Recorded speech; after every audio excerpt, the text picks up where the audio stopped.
എന്ത് നല്ല പെർഫോമൻസ് ആണ് ലാമിൻ യമാൽ എന്ന വ്യക്തി ബാഴ്സലോണയിൽ കാണിക്കുന്നത്.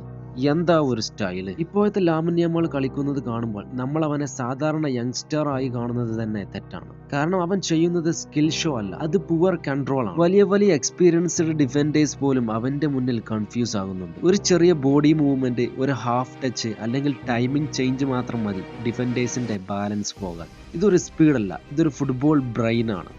ഇനി പാസിംഗ് നോക്കിയാലാണെങ്കിലോ ഇതാണ് റിയൽ ഹൈഡൻ. ഈ UEFA ചാമ്പ്യൻസ് ലീഗ് ലെവലിൽ ഇത്ര കാമായി, ഇത്ര ക്ലീൻ ആയി ബാൾ ഡെലിവർ ചെയ്യുന്നതും സാധാരണ കാര്യമല്ല. ടൈറ്റ് സ്പേസിൽ കൊടുക്കുന്ന cut backs, defensive line split ചെയ്യുന്ന ത്രൂ ബാൾസ്, നല്ല പെർഫെക്റ്റ് വെയിറ്റ് ഉള്ള ക്രോസസ്, എല്ലാം ഇന്റർനാഷണൽ ഇമ്പാക്ട് തന്നെ.